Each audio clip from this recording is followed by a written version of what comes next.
Hello students, this is our second chapter in the book of political science, which topic is federalism, and in this chapter we have to know about the federal system, how it is different from unitary system, what are the features of federalism, what are the provisions of federalism in our country, how is it enacted, and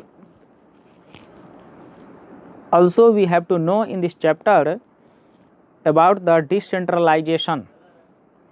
Even our country is so vast that two levels of government is not sufficient to fulfill the political desire of the entire country. So we have to adopt the system of decentralization.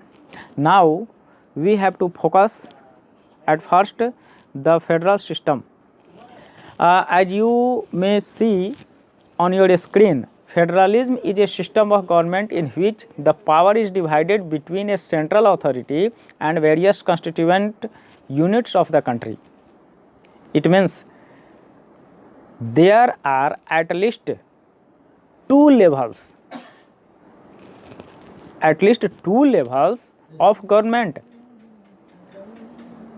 Federal system में government के एक से ज़्यादा tyre होते हैं, एक से ज़्यादा लेवल होते हैं, और जैसा कि पूरे वर्ल्ड में है एटलीस्ट इसके दो लेवल ज़रूर होते हैं. एक यूनियन या सेंट्रल गवर्नमेंट के नाम से जिसे जानते हैं, it works for the entire country, and the second level is state government, it works for a particular state और at the level of provinces.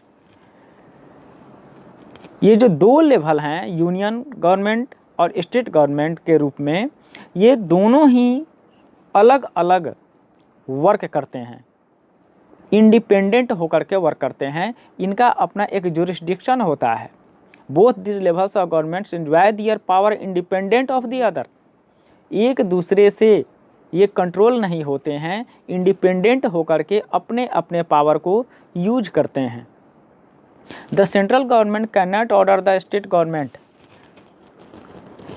Common conditions में सेंट्रल गवर्नमेंट स्टेट गवर्नमेंट को या स्टेट गवर्नमेंट सेंट्रल गवर्नमेंट को dictate नहीं कर सकते हैं. जैसा कि फर्स्ट पॉइंट में ही दिया गया है कि दोनों ही अपने अपने जुरिस्डिक्शन में इंडिपेंडेंट होते हैं.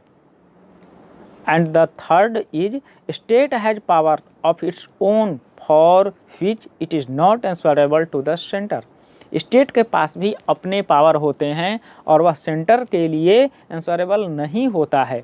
इसकी रिस्पॉन्सिबिलिटी अपने एरिया में रहने वाले पीपल के लिए होती है. सेंट्रल गवर्नमेंट की रिस्पॉन्सिबिलिटी इंटायर कंट्री के लिए होती है, लेकिन कोई भी किसी के वर्क में इंटरफेयर नहीं करता है. And the next topic is unitary government. How is it different from federal system? As you may see, there is only one level of government in a unitary system. जैसे आपने देखा कि federal government में दो तरह के level होते हैं, दो लेवल होते हैं, लेकिन यूनिटरी में ऐसा बिल्कुल ही नहीं होता है. इसमें गवर्नमेंट का सिर्फ एक ही लेवल है और वह पूरी कंट्री के लिए वर्क करता है. यानी कि यूनिटी गवर्नमेंट में सिर्फ और सिर्फ यूनियन गवर्नमेंट या सेंट्रल गवर्नमेंट होता है. सब यूनिट्स और states are subordinate to the central government. The central government can pass an order to the states. Central government जो है वह स्टेट्स के लिए ऑर्डर पास कर सकती है और स्टेट्स को इन्हें एज इट इज़ फॉलो करना होता है. वैसे फेडरल सिस्टम अपने आप में काफ़ी बेहतर होता है, लेकिन आप जैसा कि देख सकते हैं कि यूनाइटेड नेशंस के जो 193 मेंबर्स हैं एट प्रेजेंट, उनमें से 166 कंट्रीज़ ने फेडरल सिस्टम को नहीं बल्कि यूनिटरी गवर्नमेंट को, यूनिटरी सिस्टम को अपने अपने यहाँ इनेक्ट कर रखा है. अब हम लोग जानेंगे features of federalism. Federal government के